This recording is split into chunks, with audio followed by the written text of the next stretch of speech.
नेपाल हिमालय में घिरा एक भूमिबद्ध देश, ज्वलंत संस्कृति, मनमोहक दृश्य और आध्यात्मिक महत्व का स्थान है। हमारे साथ इस आकर्षक राष्ट्र के चमत्कारों की खोज के लिए एक यात्रा पर जाएं, वृत्तांतकर्ता ने जानकारीपूर्ण स्वर में कहा। हमारा एडवेंचर काठमांडू में शुरू होता है। ये राजधानी शहर बहुत जोशपूर्ण है। प्राचीन दरबार स्क्वायर में हम अनेक दृश्यों, ध्वनियों और गंधों के बीच में होंगे, जो एक यूनेस्को विश्व धरोहर स्थल है, उन्होंने वर्णनात्मक अंदाज में बताया।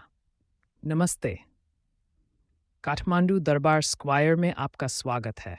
ये चौराहा एक समय शाही महल था और ये मंदिरों, मूर्तियों और प्रांगणों से भरा है जो नेपाल के समृद्ध इतिहास की कहानियां बताते हैं।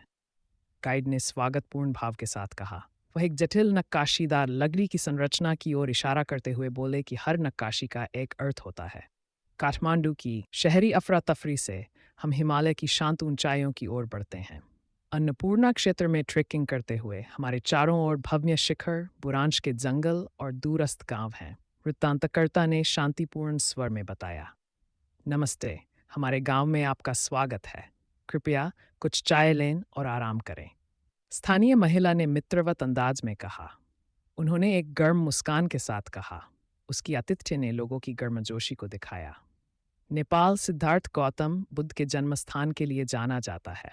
हम लुम्बिनी जाते हैं, वह पवित्र बगीचा जहां उनका जन्म हुआ था, जो दुनिया भर के बौद्धों के लिए एक तीर्थ स्थल है, उन्होंने जानकारीपूर्ण आवाज में बताया। आपके साथ शांति हो। लुम्बिनी ध्यान और चिंतन के लिए एक स्थान है। यहाँ हम सभी प्राणियों के लिए प्रबोधन और करुणा की खोज करते हैं, भिक्षु ने आध्यात्मिक स्वर में कहा। उन्होंने कहा, उनकी आवाज़ शांत और सुकून भरी थी। अपनी भव्य दृष्टियों और समृद्ध संस्कृति के अलावा नेपाल में विविध पारिस्थितिकी तंत्र भी है, जिसमें चितवन जैसे राष्ट्रीय पार्क शामिल है, जो गैंडे, बाघ और हाथियों के निवास स्थान हैं, वृत्तांतकर्ता ने उत्तेजित होकर बताया।